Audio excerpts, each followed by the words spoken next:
An interview with Brigitte Gabriel.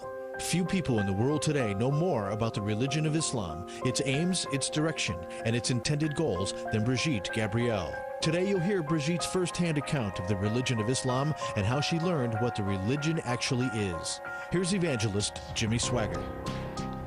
What a delight to be with you today. This is evangelist Jimmy Swaggart, and I'm very pleased to have Donnie and Francis with us today. I'm very glad to have them, and we're glad to have you because you are the reason for this programming. And we're very, very happy today to have a very special guest that I've been telling you about the last couple of weeks, Brigitte Gabriel. And Brigitte is used of the Lord, possibly as few women today, as it regards some of the great problems that's facing our nation, our nation is facing, I should say. Let me make a few statements before we get started here today. I personally believe that the United States of America is facing problems that are greater than we have ever faced before in our history. Greater than Pearl Harbor, greater than monolithic former Soviet communism, greater than the Cold War, greater than Vietnam, or whatever the case may have been. Some of those were trying times, and if sons and daughters were lost, that was very trying for the parents and the loved ones. But what we're facing today, I personally feel is greater. I personally feel is more dangerous. I personally feel is a greater threat to our nation, to our way of life, than we have ever faced before in history. Unfortunately, most of the leaders of our nation do not seem to see that. Unfortunately, the nation seems to be very much unaware of what is at our doorsteps, to be frank with you. I don't know of any person in the world today, there may be many, but I'm not personally acquainted with them, who understands this threat, who understands this danger, who understands this problem as this young lady that's seated here beside us today. Brigitte was born and raised in Lebanon, and you are Arab, I would think. Am I correct on that or not? Correct me. Christians of the Middle East are not Arabs, but during the Islamic invasion, we were stripped out of our languages and forced to speak the Arabic language and became Arab phones, basically people who speak the Arabic language. But not really Arab? No. Well, I'm glad I cleared that up. I'm going to ask Brigitte to deal with some aspects. She can go in any direction she so desires, of her early days, her birth, her being raised in the country of Lebanon. I've been in, we have been in this beautiful country. At least it was years past. When we were there, it was in the midst of the so-called Peace for Galilee campaign, and yes, it was torn all to pieces. We were taken by the Israeli authorities as a news crew all the way into Beirut. And that was about the time, I suppose, that you were having some tremendous problems at that time. Yes. Now, I've read your book, and I think that this book is one of the most necessary works that need to be carefully addressed, read, studied, of any book in this nation today as it regards the subject matter at hand. It's entitled Because They Hate. Now, I want to know some things about this. Brigitte, am I pronouncing that correctly? Yes. Close. Yes, close, you are. Close. You were raised Roman Catholic, really. Am I correct? Yes, Maronite Christians. The majority of the Christians in Lebanon are Maronite, which is the same thing. We come under the Catholic Church. The Pope, the Vatican is the head of the church. And you were raised in a little town not too very far from the Israeli-Lebanese border, correct? Correct. And your life was uneventful and very pleasant and enjoyable until the whole world exploded. I am correct on that as well. Correct. Your parents were professional people. Your dad made an excellent living. Yes. And you, as a young girl, enjoyed life, I suppose. Yes. And then something happened that completely disrupted all of that. And would you begin there or wherever you desire? Yes. I actually would like to begin talking about Lebanon. Many people do not realize that Lebanon used to be the only majority Christian country in the Middle East. When people think of the Middle East, they think the Middle East is all Muslim, all Arabs. They don't realize that Lebanon used to be the only democracy, Arabic democracy in the Middle East. Democracy is not starting with Iraq today. In the 40s, when Lebanon got its independence from France, we were set up as a republic, very much like the United States of America. We were the only Arabic, supposedly, country that elects its officials. And because of our Judeo-Christian majority and heritage, we were good in business. We focused on growing the country. We were multicultural. We were open-minded. We were fair. We were tolerant. We opened our arms and welcomed everybody who wanted to come to our country because we wanted to share with them the westernization that we had created in the heart of the Arabic world. Can I interrupt you a second? Yes. What was the predominant religious persuasions of Lebanon at that time? The predominant religion among the Christians were the Maronites. It was Christian, no, majority I'm Christians. talking about the religions as a whole. How many Muslims were there, et cetera, et cetera? The majority were Christians. The minority were Sunnis, Muslims. The Shiites were a small fraction of the Islamics in Lebanon, and they were basically based in the south. And there is a very small Druze minority, which also a sect of Islam. And you go ahead and continue with your statement about Lebanon. Yeah, we opened our hearts to all the Arabic world. Muslims from all around the Arabic world used to send their children to study in our universities because we had built the best universities in the Arabic world. They graduated and worked in our economy because we had built the best economy in the heart of the Middle East, and we didn't have any oil. Lebanon became Paris of the Middle East, the banking capital of the Middle East.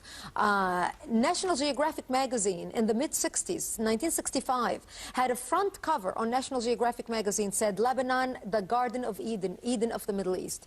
And this is what we had become. But sadly, Jimmy, as the years passed, we, the Christians, became the minority, and the Muslims became the majority. Well, I want to know how that happened. That's what I was about to ask. How is it, if the Muslims were a minority, you didn't say how small a minority or how large a minority, but at any rate, how did they come to gain the ascendancy in the nation?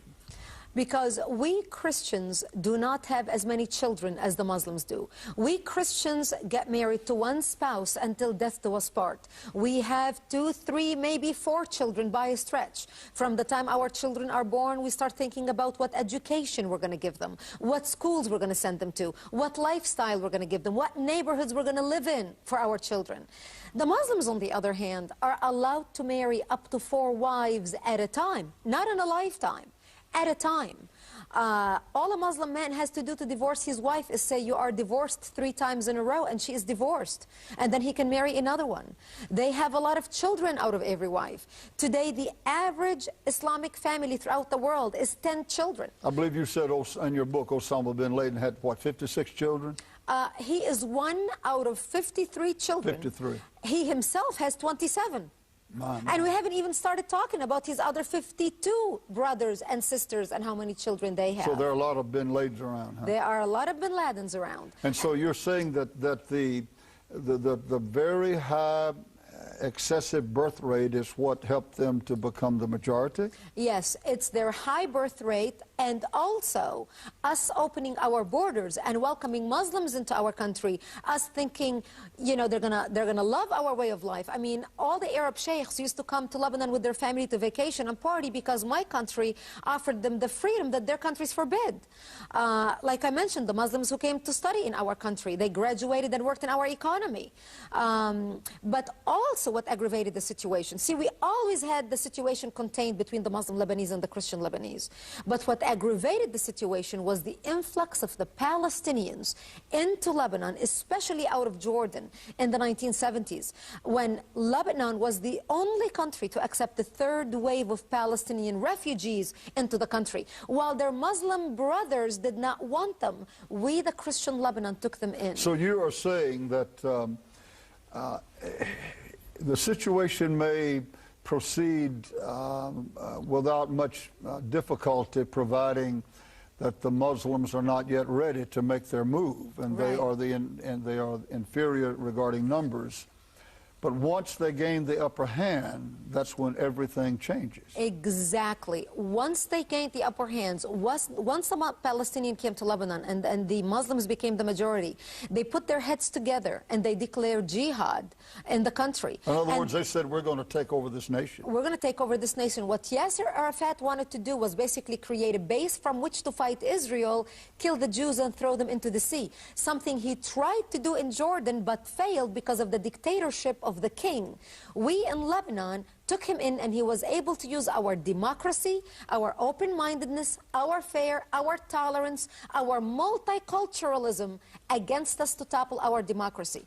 We, the Christians, refused to read the writings on the wall. We refused to listen to what our enemy was saying. We judged our enemy based on our own standards. We could not believe that even though our enemy was telling us exactly what they wanted to do, we could not believe that they mean it. We would always come up with our own translation of what they're trying to say. Well, that's just what's happening in America today. This is exactly what is happening in America today.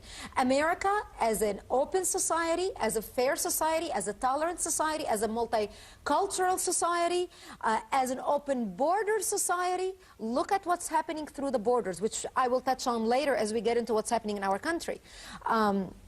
But I see the same signs in America. Our enemy today is telling us exactly what they want to do.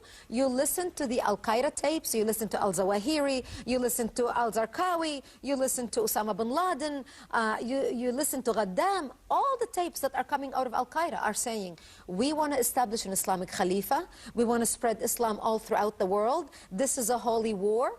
They're not hiding it. So you're hearing the same rhetoric now as it regards this nation as you heard as a little girl back in Lebanon exactly. a few years ago. Exactly. And in Lebanon, go ahead. Once the Muslims became the majority and they got the upper hand, they organized, they came out publicly. Those who used to say that we're moderates, you know, only the radical Palestinians are doing this, all of a sudden, the moderates, quote unquote, the doctors, the lawyers, the educated Muslims, our next door neighbors who used to come to our barbecue picnics the weekend before were doing the massacring the weekend after, once the call of jihad was declared. Okay, Muslims who you thought were your friends. Yes. Muslims who y'all broke bread together. Yeah. The children played together.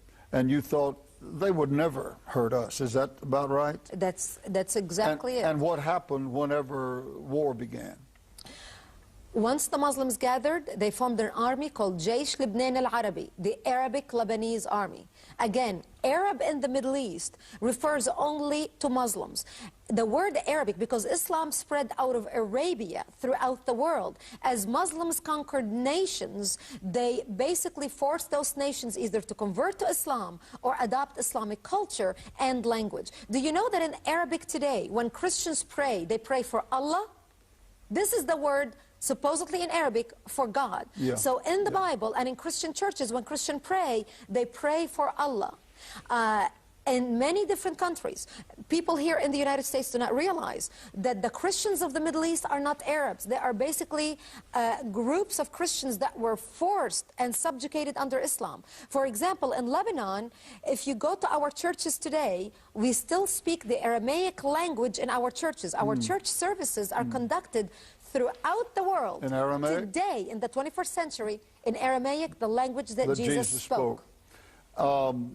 Jumping ahead a few years at what is taking place in Lebanon right now, the Lebanese government that's trying to gain the upper hand there, what's going on there now? Who is what?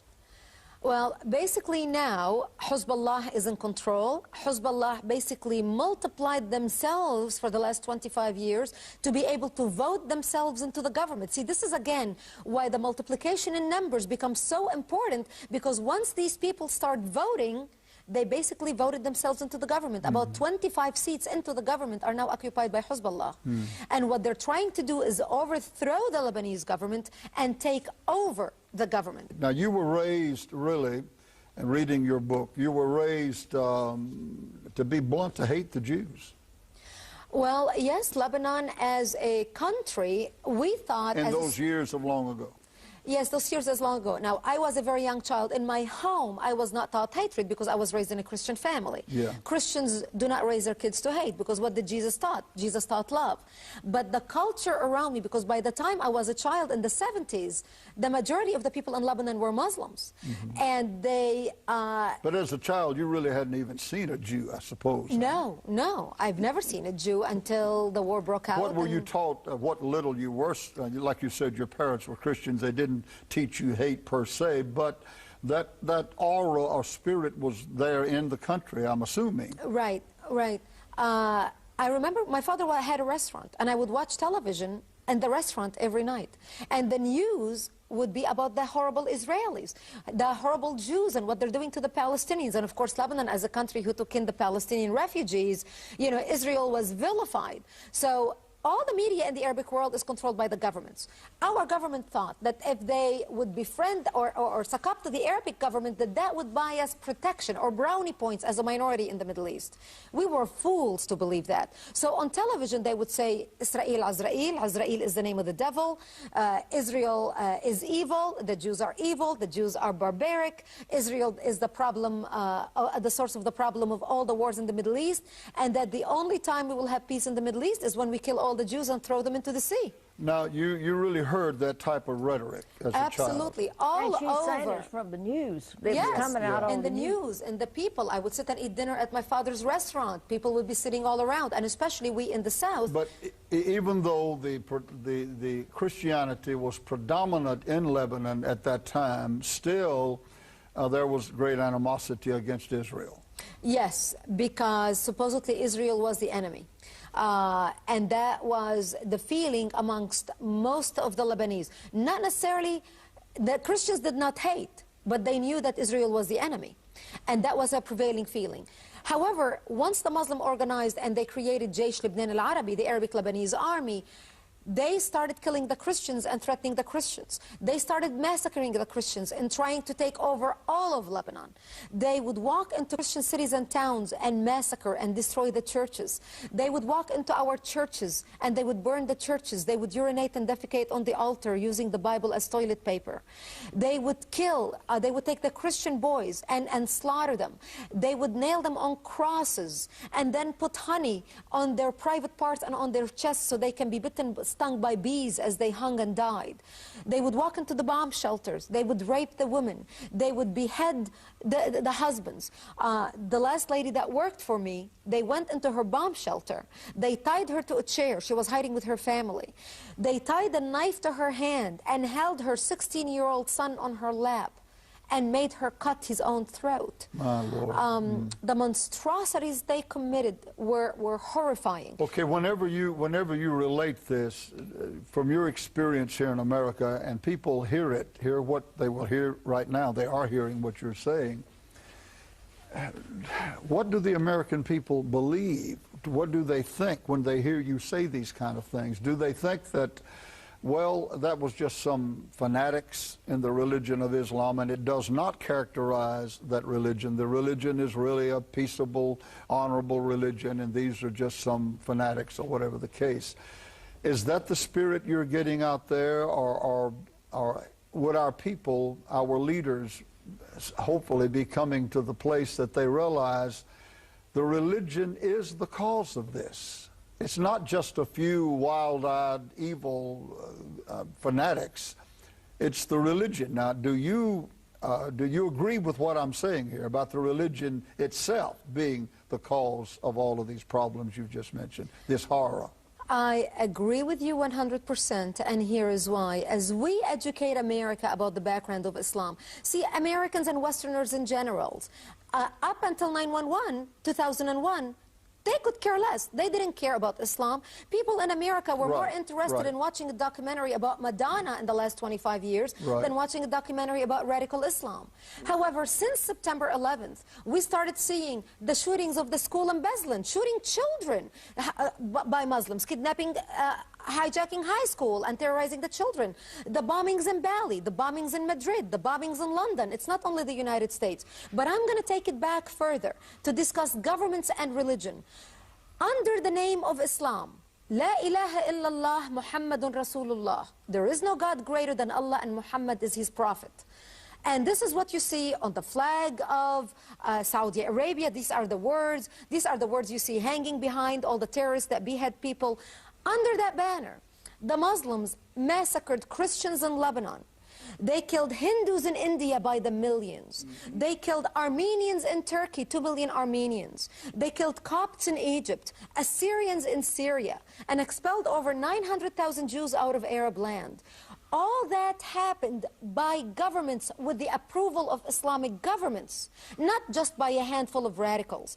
Look at the Arabic world today. As the Jews were being expelled out of Libya, out of Jordan, out of Syria, out of Lebanon, as they were butchered and killed and burned and maimed, where were the governments of the governments? The Islamic governments did not agree with the massacring. They agreed with it. They agreed with it. Today, when we see all the bombing across the world, from 9/11 on, did we see any demonstrations in the Arabic moderate governments of the Arabic world? Yes, we saw demonstrations. They were thrilled and happy that the bombings took place. Exactly, Jimmy, exactly. They were dancing in the streets of Syria. They were dancing in the streets of Jordan. They were dancing in the streets of Gaza and the Palestinian territories. They were dancing in the streets of New Jersey, in the United States, Are you serious? in the mosques. Absolutely. Yes, across from the World Trade Center, the Muslims were rejoicing. The echoes in our American prisons by the Muslims screaming Allahu Akbar when they heard the news of September 11th. They were singing and dancing in our American prisons. This is what the media does not want to speak about. If it is a handful of radicals, where are the governments of the Middle East organizing demonstrations and coming out and condemning what has been being done in the name of their religion? They aren't there. What about Jordan, the moderate country of Jordan, where we see King Abdullah and his wife Rania, who look like they just stepped out of the pages of Vogue magazine, who were educated in Britain? The only demonstrations we see is demonstrations against the cartoon. Look what happened with the cartoon controversy. Look what happened when the Pope last year made the statement about quoting in an intellectual speech from the 7th century, a Byzantine emperor saying that Islam was spread through the sword and through forced conversions. Supermarkets were torched. A nun was killed in India. Thousands of Christians were injured.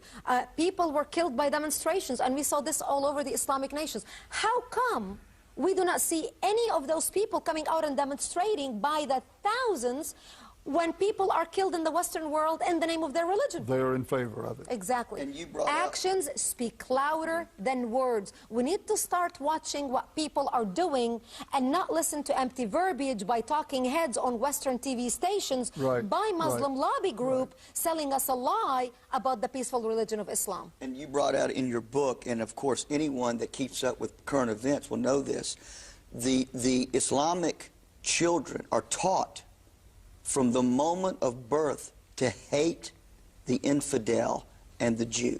We're the infidel, the Jew, we're great Satan, Israel is a little Satan. So it is born in them from the time that they can comprehend. Therefore, we will see pictures of little Arab children dressed up like terrorists with fake bombs upon them. They're literally being raised to be slaughtered for the sake of Islam. And that's what we're dealing with. Exactly. And this is what we're dealing with. This is what we're seeing right now. But this has been going on for generations. This didn't start now.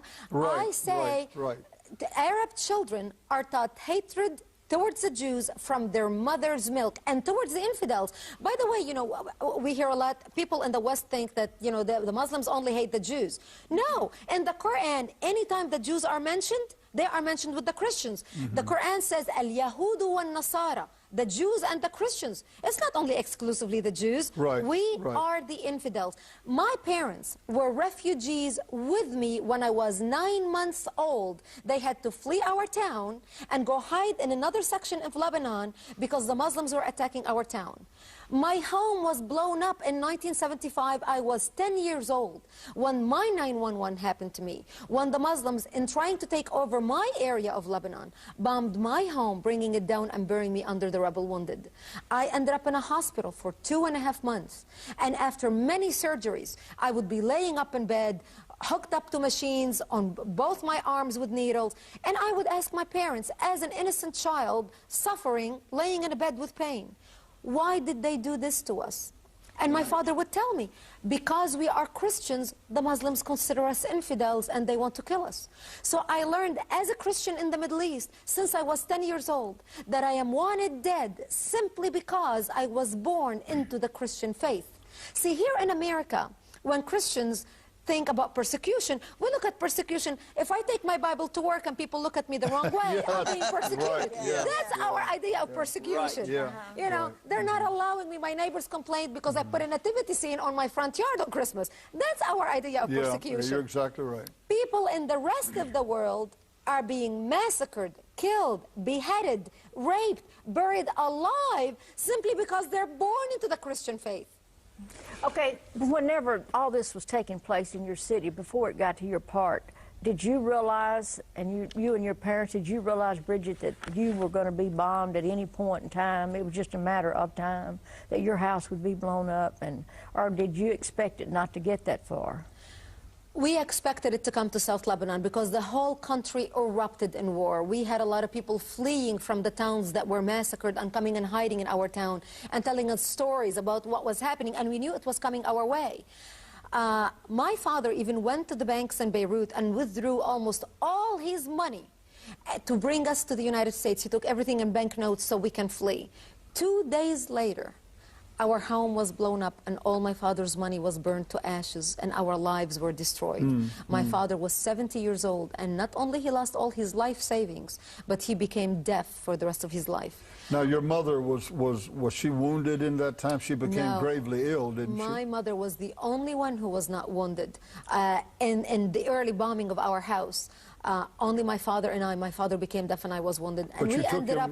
Your mother was taken to a hospital but that in was Israel. Later. Yeah, that was 7 years later. Oh, I see. That was after 7 years. Once they came to our area and they bombed our area, we became wounded. I became wounded. And then when we left the hospital... You were buried under something, weren't you, Brigitte? Buried under the rubble of my home. They couldn't get me to a hospital for a day and a half after I was wounded. By the time they got me there, I was almost dead. Well, how long did this conflict last? How many years during this time? Well, it lasted for 7 years. When I left the hospital and we came back home, our home was no longer the home we left. How did your family survive with everything you had destroyed? Your home destroyed, your finances gone? We ended up living in a bomb shelter, underground, with no electricity, no water, and very little food. 7 years from 1975 till 1982. And when we entered the bomb shelter, we thought it's only going to be 2 weeks. It's only going to be maybe 2 months. This is going to be solved. America is going to come and save the Christians. France is going to come save the Christians. Britain is going to come save the Christians. We thought that the Christian countries of the world is going to see what's happening, the massacring that is being done to the Christians, and they're going to come do something. But no one paid attention. And we knew what our fate was going to be because we were surrounded to be slaughtered. So few people from my town went to Israel and begged for help because Israel was to our back. And we knew of supposedly the two enemies, the Muslims before us and the Jews behind us. We knew that if we go to the Jews are not going to slaughter us because we had more shared values with them. Of course, so you're saying that some of the elders in your area went to Israel thinking that it can't be worse than what we're experiencing. Exactly. They went to Israel, flagged down an Israeli patrol, and said, we are not going to last 48 hours. You've got 48 hours and you'll have the Palestinians at your border and us will be massacred. We need your help. We need each other's help. And within 48 hours, Israel started coming in the middle of the night. What year was that? 80 what? That was 1975, 76. Oh, 75, 76. Right. In that 7 years that you were in the bomb shelter in an area, how did you survive? How did the families there survive? It was so difficult. It was barely existing. In order for us to get some food, my mother and I would crawl under the bombs outside of our bomb shelter.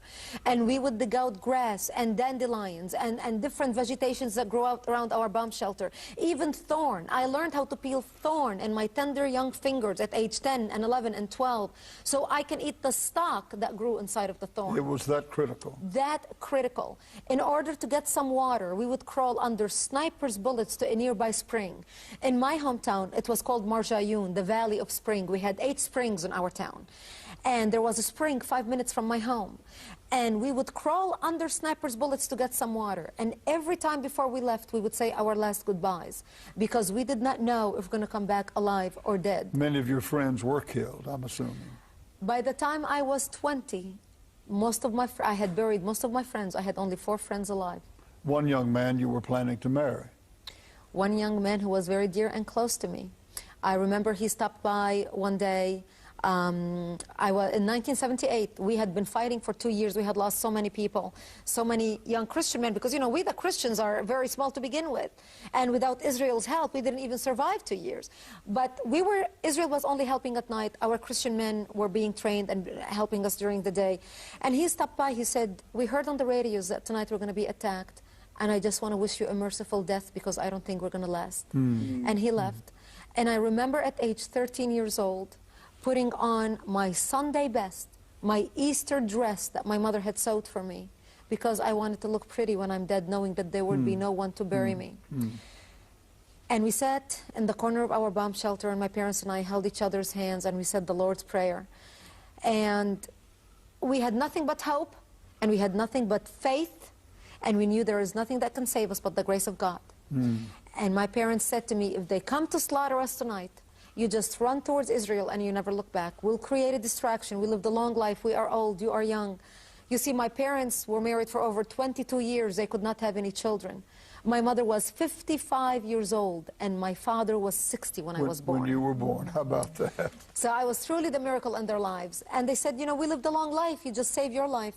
Thank God I didn't have to make that decision that night. And the only reason we survived is because that's when the Israeli military came in physically into Lebanon, set up checkpoints around our towns to protect us. Israel set up military bases and established the security zone. When did you come to the place that you realized that what you had been told about Jews, what you had been told about Israel, had not been the truth, and you found out what they really were? How did that come about? Well, by the time I was 11 years old, as a very, very young child, I knew that we are alive because of Israel, because Israel protected us and Israel came in the middle of the night.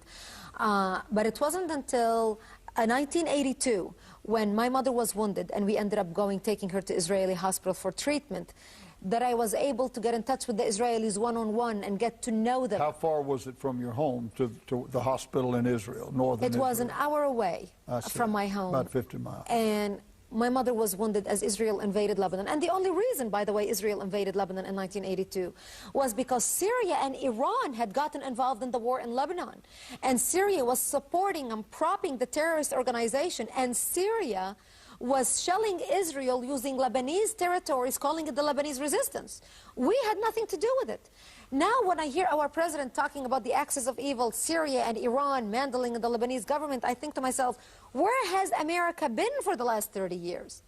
The war in Lebanon was not a war between the Christian Lebanese and the Muslim Lebanese. It was a war between the Christian Lebanese trying to protect their democracy and the Muslims coming from all around the Arabic world, such as from Egypt and Syria and Saudi Arabia and Jordan, in order to create a base for radical Muslims to create a war to spread throughout the world. Okay, I noticed you used the term radical Muslims. Why do you use that term? I shouldn't use that term. That's what I'm getting at. That is a term we need to get out of our vocabulary. That's what I'm getting at. That term is sometimes used because people just tuning into the TV stations, and if you talk about Muslims in general, they're going to be offended because they haven't heard the beginning of the conversation. Yeah, right. But when we talk about Islam, when you read the Quran, you realize that the radicals who are killing themselves and blowing themselves up are not truly radical. That is mainstream Islam. Yeah. The radicals that we call radicals who are blowing themselves up are basically good, practicing Muslims who are following the teachings of their Quran, their holy book, and doing exactly what the Prophet Muhammad, whom they consider al-Insan al-Kamil, the perfect man, had ordered them to do, and that is to kill the infidel, declare war on the infidel, behead them, terrorize them, smite over their necks, cut off their necks and smite them on their fingers and toes because they disobeyed Allah. These are the teachings of the Quran and the words of the Prophet Muhammad. So we need to stop looking at radicals and moderates and start looking at practicing Muslims and non-practicing Muslim. A practicing Muslim is a Muslim that goes to mosque every Friday, a Muslim that prays 5 times a day. A practicing Muslim is a Muslim that believes a woman is his property, according to the Quran, that he, as a practicing Muslim, has the right to kill his wife, rape his wife, beat his wife, and do the same thing to his daughters and every female member of the family. Okay, tell us a little bit about, how do you pronounce it? Sharia law? Sharia law? Sharia law.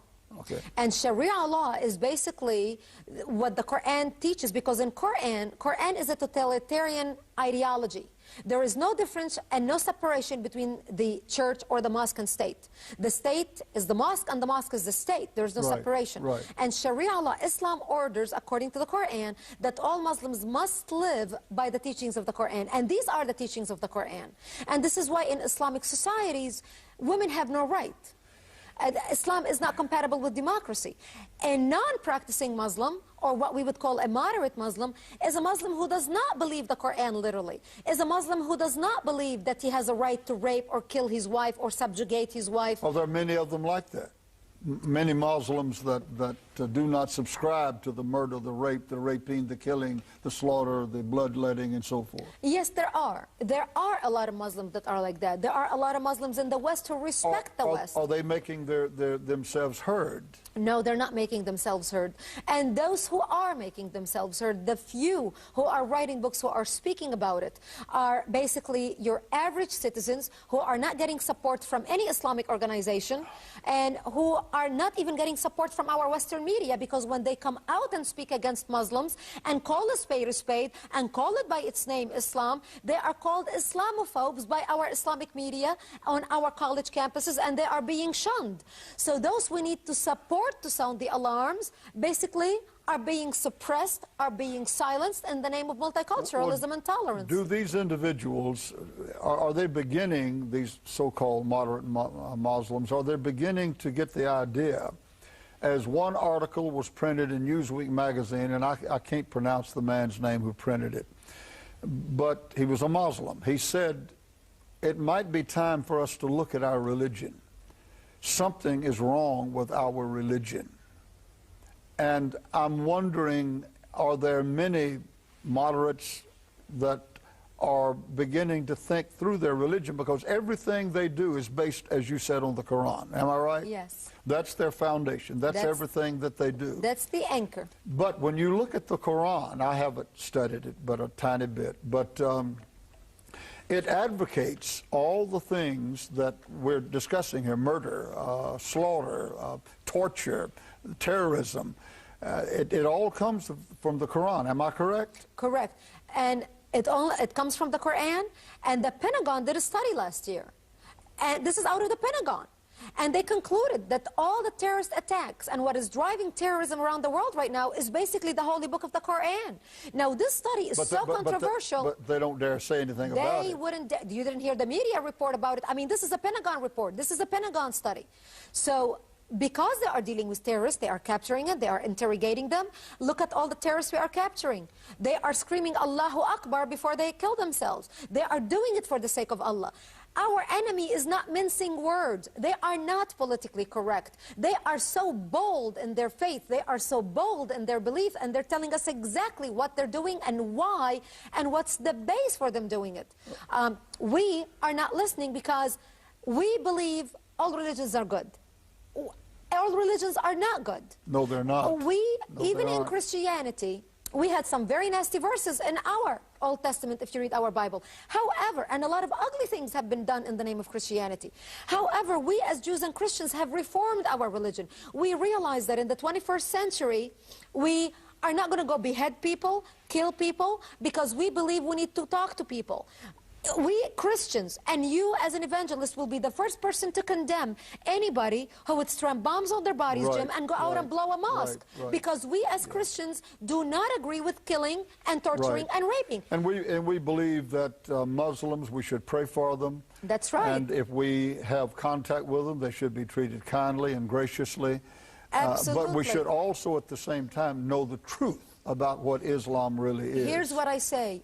Be as kind as dove and as wise as serpents. That's what the We Bible must says, be yes. kind to our brothers, no matter who they are, from what religion they come from. We must be kind to them.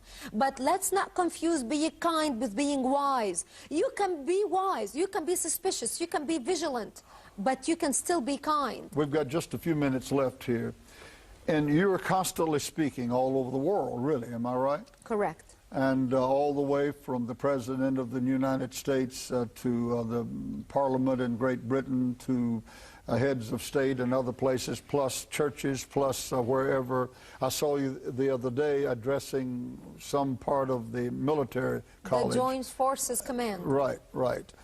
And it was interesting, the young man who stood up and said he had served in the Army for I don't know how many years, but was a Muslim. Did you remember that, I'm sure? Actually, thank you for bringing that up, because that person that stood up and asked that question in an American military uniform with an American flag on his arm was actually a Saudi commander on an exchange program in our government.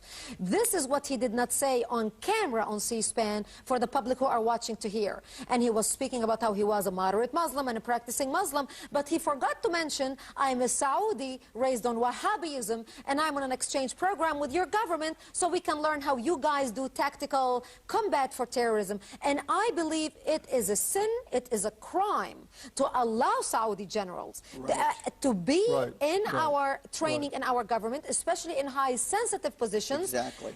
And to add insult to injury, dress in our uniforms, because when that man stood on C-SPAN and asked that question, you would think he's your next door Muslim neighbor who's a loving American, practicing American, patriotic American serving our country. I thought he was. I thought he was a member of our armed forces. You see, nobody said anything about that. And I noticed, did you know that before or after?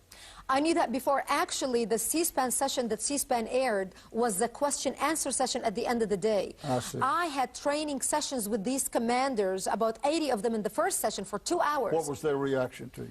Most of them, they understand the problem, they are very aware of the problem, and of course I was detailing the fact in my previous 2-hour detailed session, the involvement, the penetration of Saudi Arabia into our government, into our university systems, financing the mosques and supporting cells within our country to perpetrate terrorism attacks in our country and the world, and the Saudi financing to terrorism. This guy was sitting in the audience, livid with my statements. The American commanders loved what I was saying. Of course, with their position in a uniform, they cannot say anything. They have to be politically correct.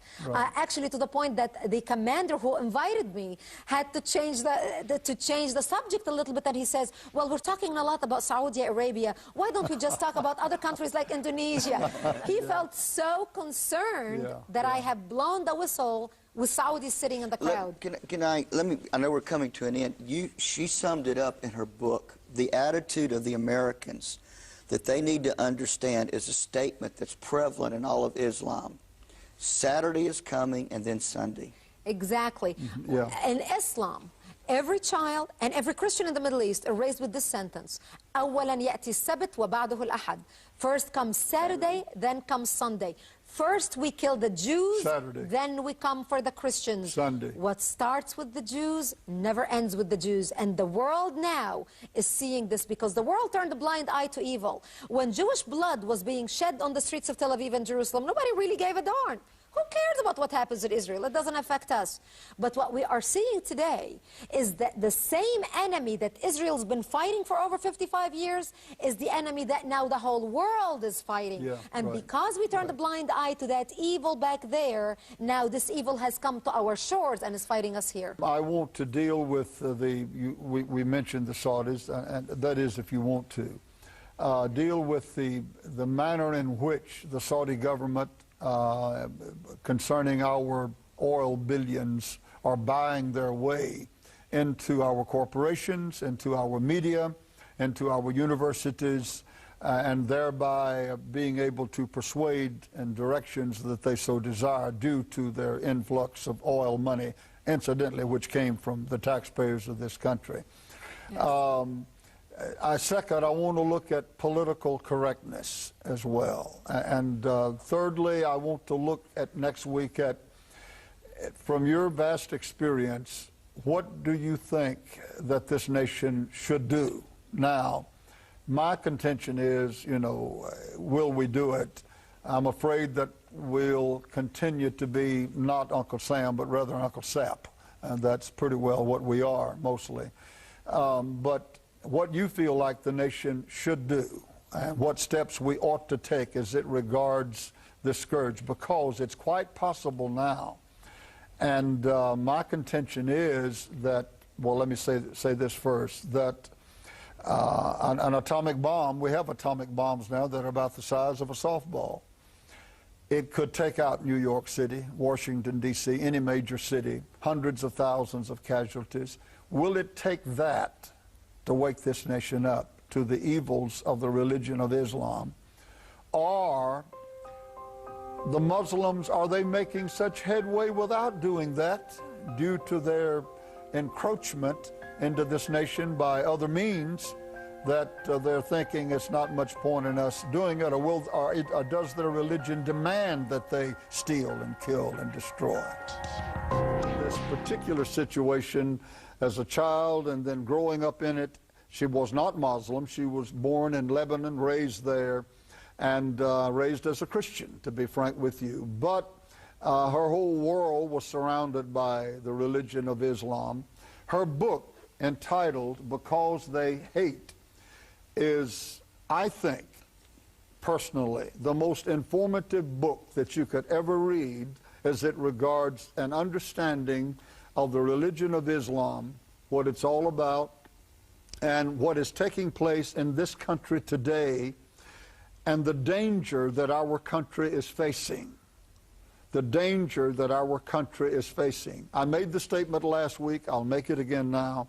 I feel like this great United States, the land of the brave, the home of the free, is in greater danger, threatened now to a greater degree than ever before in our history. And you might ask, how could that be, considering the past, the Cold War, Pearl Harbor, and so forth? For this reason, it's perfectly possible now for an atomic bomb the size of a softball to be taken in a suitcase or even a handbag almost, and detonated in New York City, Washington, D.C., Denver, Colorado, Los Angeles, Chicago, wherever, with hundreds of thousands of casualties. And there are millions of individuals in the religion of Islam who want to do just that. And will it take that to wake us up? That's the reason I'm saying that our nation is in greater danger today, I believe, than it's ever been before in its history. Let's have a word of prayer as we begin today. Heavenly Father, we love you and we thank you. Thank you for our guest who jeopardizes her life every single hour of every single day by the stand that she has taken and is taking. I would pray, Lord, that you would watch over her, protect her. This nation and the world needs her voice. They need her experience. And I'm asking for that divine protection, Lord, and that the programming last week and this week will help to awaken people who need to be awakened to the danger that's in our midst. And I'll ask it all in the name of Jesus. Amen and amen. I want to make it clear as we begin today, we do not hate Muslims, not at all. We love Muslims as we love everybody. Anyone who is a genuine Christian, a Bible Christian, loves everybody. But I'll say something we do hate. We do hate that which steals and kills and destroys. Jesus loved the sinner, but he hated the sin because he knew what the sin would do in the hearts and lives of individuals. And we love the Muslim. We pray for them, and I would encourage you to pray for them as well.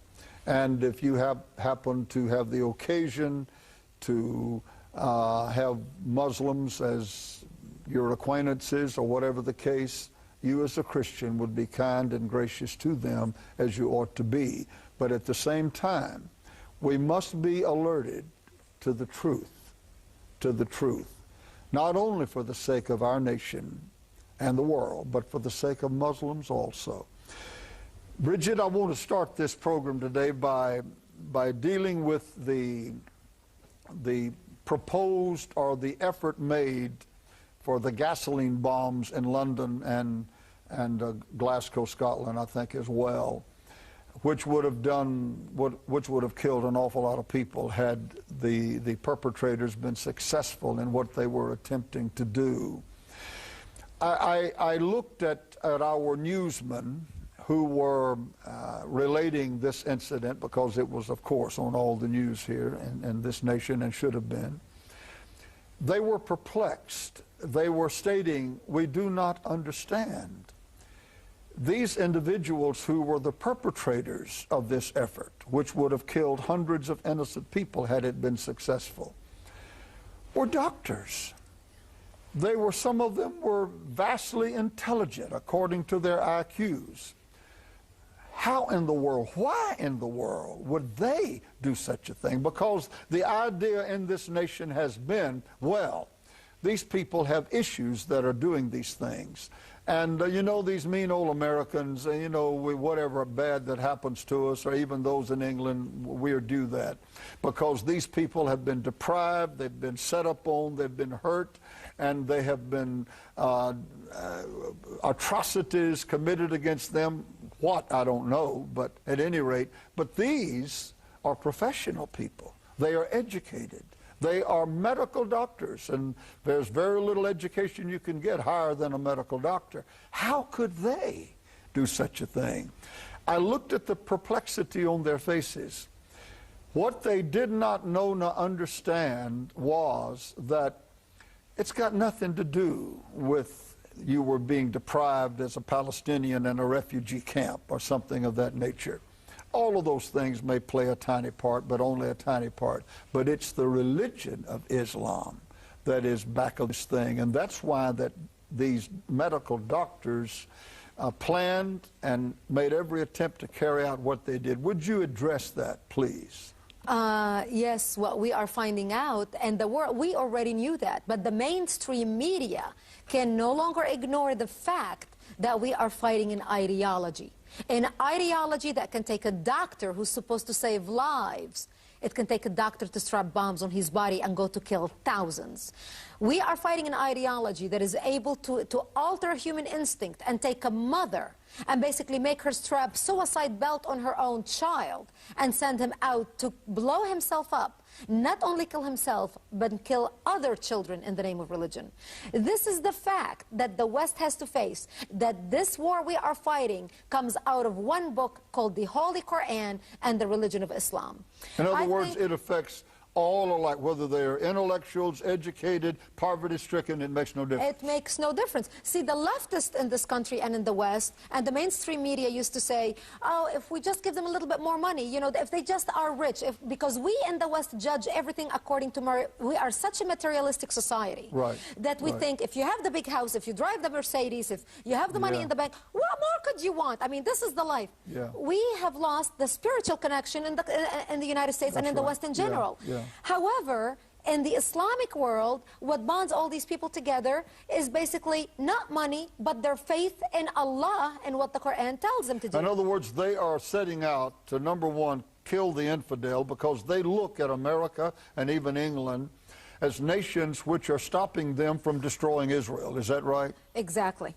Exactly, and not only stopping them from destroying Israel. And they want to evangelize the world with Islam. Exactly, they want to turn the whole world into Islam. I mean, the last press release that we had from al-Zawahiri, the second man in charge of Al-Qaeda, he said, we want to establish an Islamic Khalifa beginning in Iraq and spreading through Europe and then throughout the world. They're telling us exactly what they want to do. Do they have a chance of doing that? Yes, they do have a chance of doing that if we do not stop them, if we do not wake up now. Now we have a chance in waking up and stopping them. Look at it this way. America is at stage 2 cancer. Europe is at stage 3 cancer. At stage 2 cancer, you can still check yourself into the hospital, have surgery, get the cancer cells out of your body, go through chemotherapy, and then you have a chance of survival. If you wait too long until the cancer is at stage 4, even if you wake up then and you decide to have surgery, it's already too late. So what we're seeing right now is these radical, if we want to call them radical Islamists, the doctors who decide to blow themselves up for the sake of those leftists who may be watching. What we are seeing is they are infiltrating our society on every level, and they are using everything in their power, such as using doctors and intellectuals, or what people in the West perceive as intellectuals and smart people, basically because we put our guards down to these people to commit terrorist attacks. The problem is so severe that now we must open our eyes and we must realize that poverty has nothing to do with it. It is ideology. What we also need to pay attention to is they are coming to our countries. They are trying to use everything in their power to enter our country legally or illegally. Let's remember that 2 of these doctors that are now imprisoned because of the attack in Britain tried to come to the United States. They applied to be accepted in a hospital in Philadelphia. And why were they wanting to come to this country? They wanted to come to this country to do exactly here what they tried to do in England, and that is kill infidels, regardless of their Jews. They want to kill Christians and Jews and Buddhists and atheists and everybody else, anybody who's a non-Muslim. And, you know, I'm glad you brought that up, because the fact is the American public needs to understand that they are killing people of all faiths around the world. Exactly. Of all faith. And, you know, we in this country so sadly put everything, well, I'm a Democrat and you're a Republican, and, you know, I'm a Democrat, you know, they're going to like me because I'm on their side. What we are seeing is the terrorism issue is not a Republican issue, it's not a Democratic issue. It's an American issue. Right. It's not a Buddhist issue, it's not a born-again Christian issue, it's not a right-wing issue, it's not a left issue. It's an American issue. I don't see any of the beheaders that beheaded Daniel Pearl or Nick Berg or the other 35 hostages in Iraq stop for 1 second and ask them, are you a Democrat or are you a Republican? Are you a born-again Christian or are you an atheist? They beheaded them because they were Americans, regardless of their religion, regardless of their sect, regardless of their political affiliation. They were Westerners, period. And this is what America needs to wake up to. What about the cell groups that you say in your book, and you list some of the places that there are organized cell groups, which we'll use the term radical, with intentions of causing harm to this nation, and that they are fomenting plans constantly to wreak havoc in this country.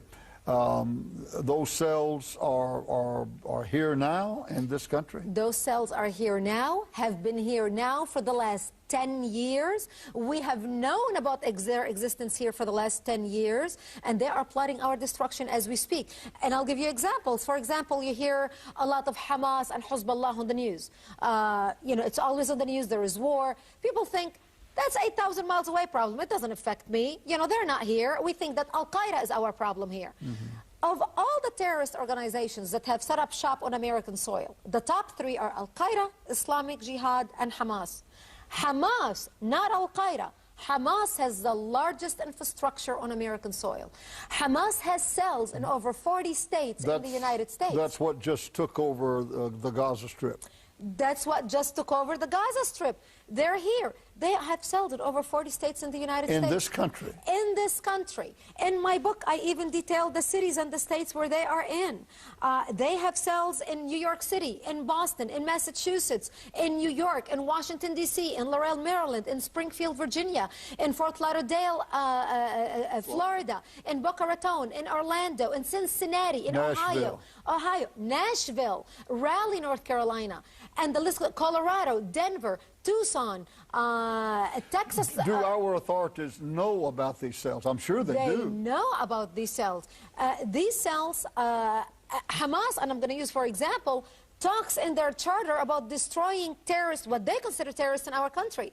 And they consider terrorists the Lions Clubs, the Rotary Clubs, the Kiwanis, and the likes, and the Freemasons. Now, how many people watching who are members of the Lions Clubs and the Rotary Clubs, who wake up in the morning to go to their meetings, to raise money, to do good in their community, know that they are mentioned in the Hamas charter, Hamas, the largest terrorist organization on our soil? The problem is not only Hamas, the problem is Hezbollah. Hezbollah has 11 cells in America. They have cells, do you know, and I'm going to use the state of Texas as an example, because, you know, when we think of Texas, that's like yeehaw land. You cannot get any more Americana than Texas. That's right. Do you know that in Texas alone, they have 2,500 Hezbollah members? Texas, not Dearbornistan, Michigan, where you expect them. Who are these individuals who are members of Hezbollah or whoever or whatever? Who are they? Are they Americans? Are they transplanted Arabs over here? Who are they? Both. They are American citizens born and raised here. They are illegal aliens who've been smuggled through the Mexican border. What the problem we have now with the border, and this is why it is so important that we shut the border down, we close our borders, is the terrorists have figured out a way to work with the gangs in smuggling terrorists into the country. Al-Qaeda is working with the MS-13 gang, the notorious terrorist gang, in smuggling terrorists into the country. Al-Qaeda is paying the MS-13 gang between $25,000 to $50,000 per terrorist to be smuggled into the country. Right. Hezbollah is doing the same thing. We suspect that thousands have been smuggled into the country via the Mexican border. And we saw that come to life just a couple of months ago with this attempted attack on a military base. And when they tracked this down, many of them came into this country illegally through the Mexican border. Exactly. What is happening is the gang and the drug cartels could care less now about smuggling Mexicans. I mean, that is a major problem. But Mexicans don't pay like terrorists. So you have terrorists paying between $25,000 and $50,000. Yeah. And that's now the drug deals. That's the business that's coming through the border. They are coming into our country, and they are directly going to the major cities in the United States where there is a large Islamic concentration, like Miami, Washington, D.C., New York, and New Jersey, Dearborn, Michigan, L.A., Texas, Houston. By the way, do you know that in Houston alone, they have 65 mosques in Houston? The city of Houston. I didn't know that. They are coming here. How many mosques are in the United States as a whole right now? We expect right now about 2,000. 300 madrasas in the United States. Madrasas are radical Islamic schools that brainwash children that we all infidel need to be dead. They are basically teaching them Sharia law and the Quran. When you hear the word madrasa, you hear it, you think, Pakistan, Indonesia. But you don't think madrasas in the United States. On our website, AmericanCongressForTruth.org, we post a petition and we quote what they're teaching in those madrasas. They are teaching, we quote the book, we take paragraphs out of the book, they are teaching that Christian and Jews are apes and pigs because they are cursed by Allah. They are teaching if there's a Jew behind the tree, go and kill him. And that's not in the Gaza Strip, that's here. That's here in the United States on American soil. Once again, is it acceptable by the authorities that they know about this, I'm assuming? Here's the problem. Freedom of religion. Our enemy is using our laws against us, and political correctness is killing us. Political correctness needs to be thrown in the garbage where it belongs. It is the devil, it is evil, and it does not belong in our society. Right, we must stop political correctness now and start calling a spade a spade. The problem is, because of political correctness, it is shackles around our ankles that is preventing us from doing something about the hate education happening in the mosques. We need to change the laws. We need to start putting pressure on our elected officials to change the laws and to start monitoring mosques. What they're teaching in mosques, see, all this nurturing of terrorist mentality is happening in the mosques in the United States. While we in our churches preach love, preach forgiveness, treat your neighbor the way you want to be treated, judge not others lest you be judged, judge not others lest you be judged, love others, do not kill, do not steal, do not lie. These are our commandments. This is what we teach our children. In Islam, it is the opposite. In my book, I detail the study about what they're teaching in mosques in the United States. What's happening is most of the mosques in the United States and the world are supported by the government of Saudi Arabia because of the oil money. We pump the gas and they pump poison all throughout the world using our money through the oil wells, brainwashing millions around the world. All right, how much money is pouring into for instance, the candidates for the highest office in the world are traveling all over this nation. How much money is sneaking in from Saudi Arabia as it regards this coming election? I mean, it's just a guess. Nobody probably knows. Nobody knows. There are, it's especially in a political campaign, that is done very creatively. But we know we have lobby group in the United States, for example, like CARE, the Council on American Islamic Relations, which is funded from money coming from the Gulf, from Saudi Arabia, and from those rich Arab sheikhs. And CARE is using its money in the United States to lobby our elected official and fund their campaigns. For example, Keith Ellison, the Muslim who was elected to Congress in Minnesota. And his victory party, shouts of Allahu Akbar ringed through the room. Now, this should send shivers down the spines of every American. Exactly. Those are the words that terrorists who are committing suicide attacks and beheading Americans scream Allahu Akbar as they're slitting Americans' throats or as they're flying airplanes into skyscrapers. Did he have a predominantly Muslim community that voted him in, or Yes. were some of our people so stupid Democrats, yes, some of our people are very ignorant that they voted him in, and a lot of Muslim constituency in his area voted him in. See, what's happening also is the Democrats in our country want to appear so tolerant that they're overcompensating. You had Jewish people on Keith Ellison's campaign running his campaign, who, That's hard to because believe. they're Jewish, they overcompensate because they wanted to appear more tolerant and loving. This is the problem we have in our country right now, is we must understand that not all Muslims are terrorists, but we must understand Islam's and the law of Islam. And that is, in Islam, an elected official, if he is a practicing Muslim, like Keith Ellison is, for example, and wanted to swear on the Quran in particular, goes to show you how practicing Muslim he is.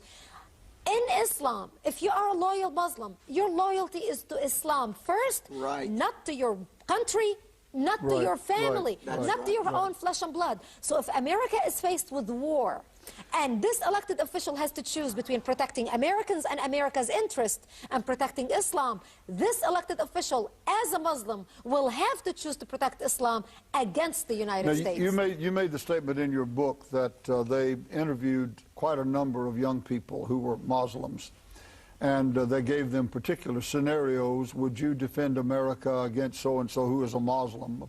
Hussein was one of them, Saddam. Right.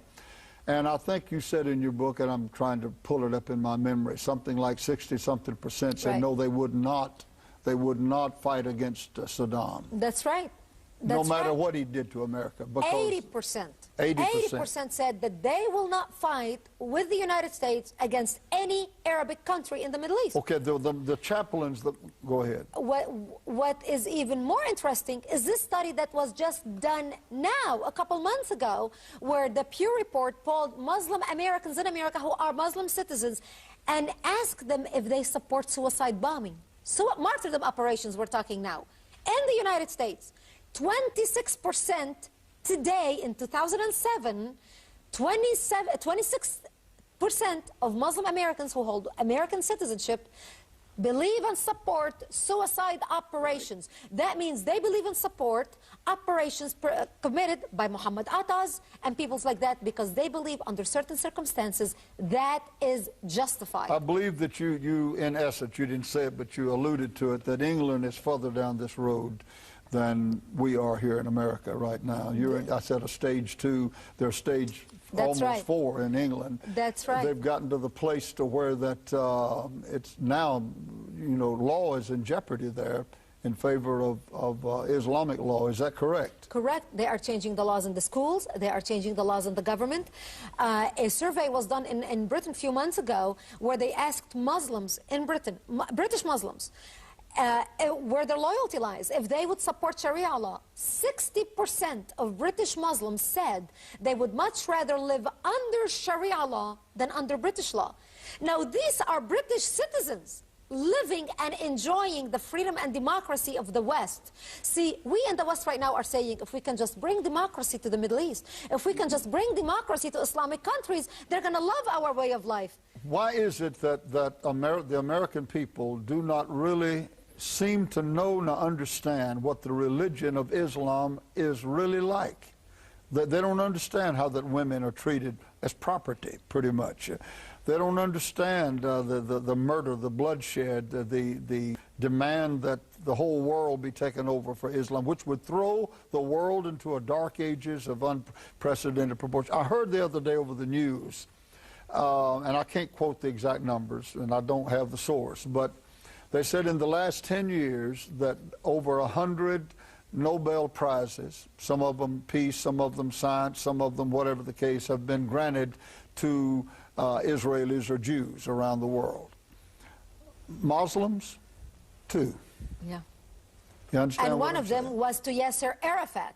It was. Now, that's The greatest terrorist in the world. That's right. That's when I lost my respect to the Nobel Prize. Yeah, you're exactly That's right. when the Nobel Prize became nothing worthy of respect, when they gathered together and awarded to one of the a man who's a terrorist leader who has more blood on his hands than any of other leaders we know in our lifetime.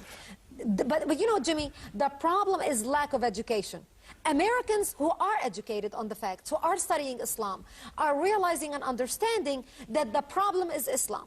Those who are watching the news are understanding. The problem now is we have people who would much rather watch American Idol, Survivor, reality television. We need to pull them away from that and educate them, because I believe in the American public. I believe if Americans are informed, they will do something about it.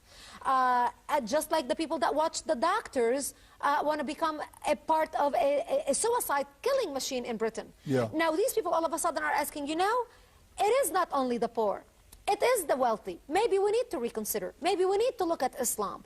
And you're seeing more of that, and actually the terrorists are bringing it about by their actions. In your travels all over this nation and around the world, really, but especially this nation. And what we're also doing, Jimmy, to educate the American public in particular, our organization, AmericanCongressForTruth.org, was founded specifically to mobilize Americans, educate them, empower them, inform them as to how they can become a voice affecting their community and our nation. I formed the organization because I realized not only we need to educate, which we do, we send people emails every day or every other day, educating them about issues, what's happening in our country, but we also show them when there's a bill being voted on the floor, or when there's a bill about to come out, we immediately send an email and say, this bill about our national security is about to be voted on. Call your elected officials. People need to be given the tools to be involved. And I urge everyone watching to go to our website, AmericanCongressForTruth.org, and sign up to receive our emails and action alerts so they can be informed. Right now, I ask for those who are watching to pray for us. We just hired an executive director to set up chapters nationwide to mobilize patriotic Americans, to have them become the voice who's going to change our nation. We can no longer sit and wait on our elected officials sitting in Washington, D.C., being influenced by lobbyists to serve us. We must wake up and take things into our own hands to put the pressure on our elected officials to make them act. Brigitte, you know, I've seen you on the news several times in the last year, and I've watched very interestingly. What is your response to these ABC, NBC, CBS, all of the networks, when you share this story? The reaction I get from the people doing the interviews is, well, you're just one little segment over here. In other words, I get the opinion outside of Fox News that they really don't believe what you're saying. Well, you are correct to a point. When we started speaking out 5 years ago, when I would say, like I detail in my book, how the doctors, the lawyers, our Muslim neighbors in Lebanon turned against us, people used to look at me and say, well, maybe she's exaggerating. But as this war on terror develops, and by the way, let's call it a war on Islamofascism, one of the things that aggravate me greatly about our president, and I think he failed our citizens by not calling a spade, by not calling this war of what it is. This war is a war by Islam against the rest of the world. If you take Islam out of the war on terror, we wouldn't have a war on terror. And in the last few years, when we would talk about how our, it's an ideology, people did not want to believe it. But as this war develops on Islamofascism, and when we hear about a ring of doctors in England wanting to blow up the same hospitals that they practiced in, then people have to sit back and say, we've heard that before. We've heard it from those people before. We have been warned. It's no news. It's nothing new. We have said that before. And finally, we are seeing our voice resonate among others. Slowly but surely, it's coming. Do you feel that you are making some headway, that some people are, in essence, you've pretty well answered it, but I want to dig into it a little deeper. Do you meet in your addresses wherever you go, do you meet much hostility? Oh, yes. What a question. Absolutely. And places I have to speak. I just spoke at a church in California. The FBI called the church and said, you need to beef up security because there are a lot of death threats, and you need to make sure, if you want to have speakers like this, you need to have security. We had over 12 undercover guards fully armed in that church, and an American church in the United States, for someone like me to speak. Okay, and that's in a church. That's different than what I'm talking about, though. Like you speak at a lot of colleges. Oh, yes. Now, I happen to believe that the state of our universities is sad, to be frank with you, at a lot of the falderall that's going on there. Do you get much opposition? They don't believe what you say, or they don't agree with what you say, or they just don't care. They would rather have Islam than they would what they have now. Do you have that? Oh, in this area, colleges are very dangerous to any conservative speaker. First of all, they don't even want us on campus. If you are a liberal speaker who bashes America, who badmouths America, badmouths Israel, you're welcomed with the red carpet laid out for you as a speaker. The college university allows the student to sponsor you. They even fund your speaking engagement.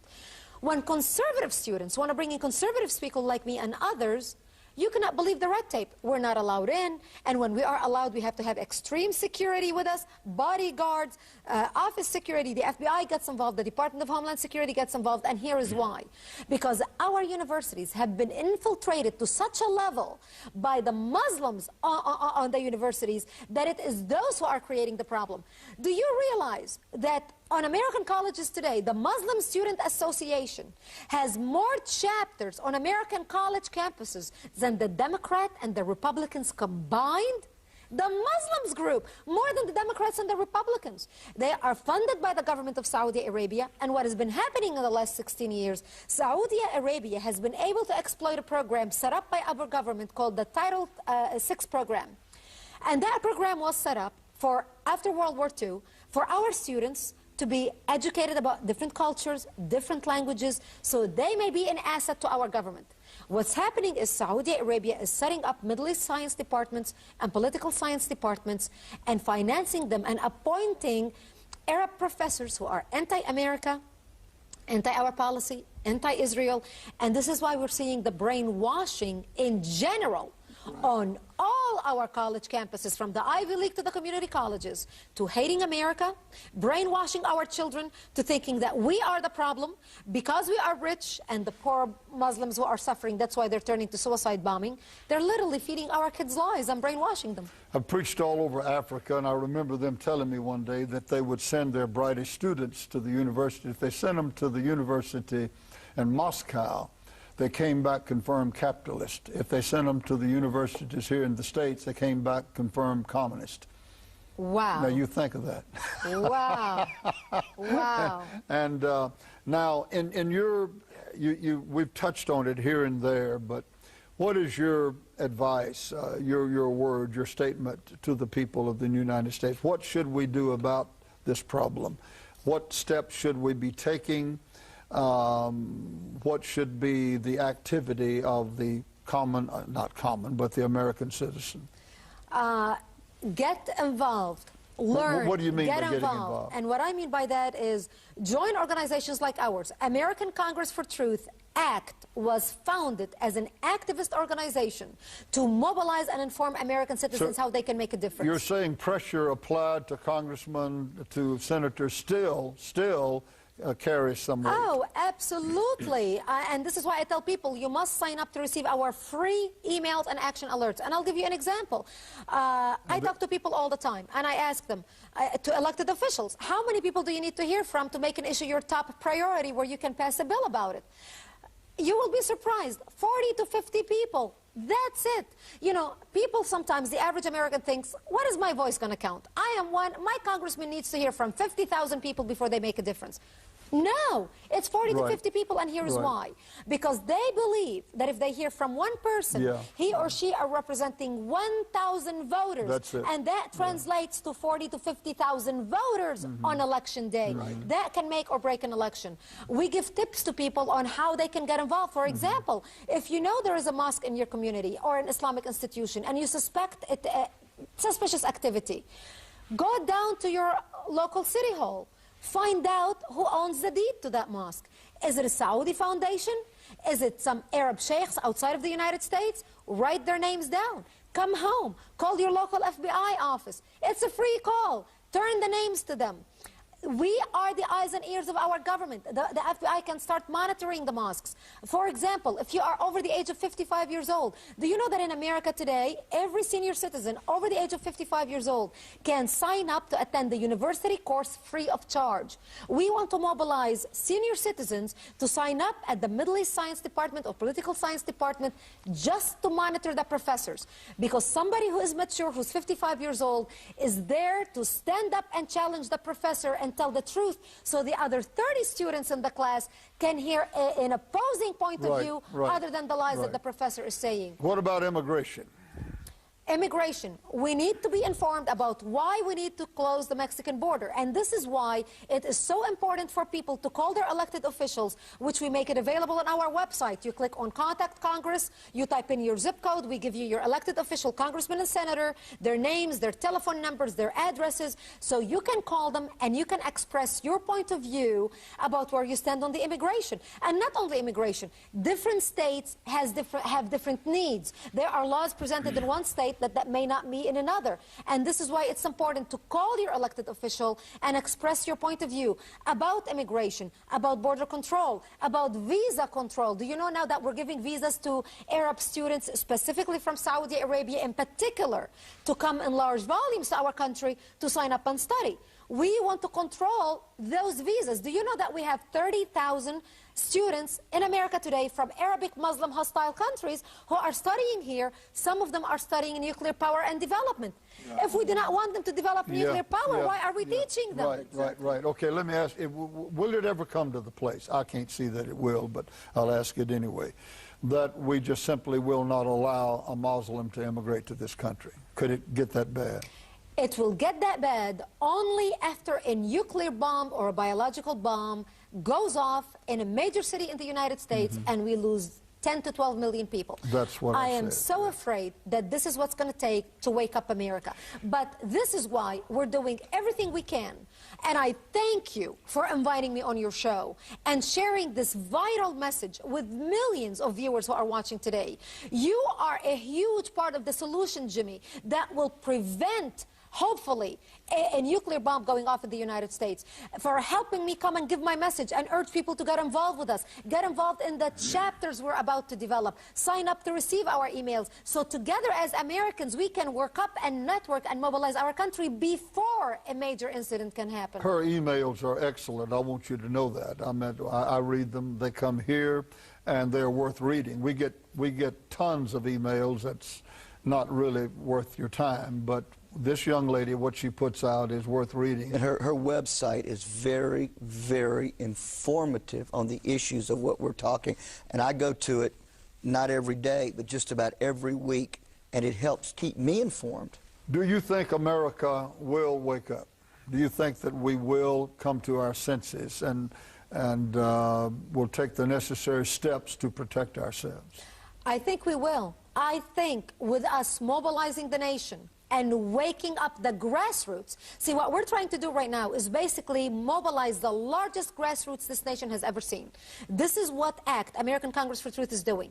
And I think we will be able to do that because I believe in the heart and soul of America. Look, this last election. 3 million more people voted for Bush. The issue was terrorism. You're right. Because at this point, the country, even though we hear, CNN and the leftist talking heads who believe that, terrorism is a concoction of the Bush administration. What they are realizing now, especially after what happened in London, terrorism is all over the world threatening Western civilization, regardless what country you live in. Australia, Canada, Britain. It's a major issue. And I believe the terrorism issue is so near and dear to the hearts of Americans, far more than any other issue. And I believe America will rise up. We may have an attack that will help us rise up even faster, but we will rise up and we will defeat Islamofascism. For our closing minutes, Iran. Closing. Such a huge subject. Iran is the greatest threat. We will go to war with Iran. Even if we do not initiate it, we will be dragged into it. Because Iran is driven by a messianic vision to bring about the Islamic Messiah, the Mahdi. And this is what's driving their nuclear program. Iran will have a nuclear bomb in less than a year. Iran will attack Israel. Iran will create a problem where the whole world will be dragged into war, just like we did with Hitler. Benjamin Netanyahu just the other day stated that when asked the question, if America does not step in, will Israel take the initiative regarding Iran? He sat there for a few moments and said nothing. I had the occasion to speak with him not speak with him, but I was one of the speakers in a Jewish Congress in Washington some years ago. He's an amazing individual. He finally answered and said, if America does not take the necessary steps, Israel must protect her sovereignty and her nationhood. We will step in if we have to. That's what he said. But most Americans do not realize what you said just a moment ago about they have this messianic complex of bringing back their Messiah, whatever the case. And so a thermonuclear catastrophe does not mean the same to them as it does to us. Exactly. Khatami was speaking to high school students in Iran last year, about 9 months ago. And he told them, when we destroy Israel, it's not a matter of if, it's a matter of when. When we destroy Israel, Israel's going to retaliate. But we can afford to lose millions because it's a win-win situation. If we destroy Israel, we kill all the Jews, and whoever they kill from us, those Muslims who are going to die are going to be considered martyrs, and they're going to go to heaven. And the Messiah, the Islamic Messiah, will come because the Shiites believe that the only way the Islamic Messiah can come is only after a catastrophe is created, tragedy in the world, a lot of blood is shed, and that will usher the way for the Messiah to come, for Islam to reign supreme. So their ultimate goal is basically bringing in the Messiah, and whatever the cost is nothing compared to eternity. One final question. Iraq. What about it? Right now, we are stuck in Iraq. We are stuck in Iraq because if we withdraw out of Iraq right now, Iran will move in and take over Iraq like lightning. They'll be working with the Muqtada Sadr movement. Afghanistan will fall immediately after. That will put Saudi Arabia, Egypt, and Jordan in jeopardy of a takeover by Iran. Iran last week came out threatening Bahrain of an attack. Iran has become the strongest, largest nation. It is not only threatening Israel, it's threatening the Sunnis. And Iran, actually, if Israel attacks Iran, Israel will be doing the dirty work and the cleanup job to protect the Arabs, because Iran wants to wipe out Saudi Arabia, Egypt, Jordan, which the Iranians do not consider as Islamic enough.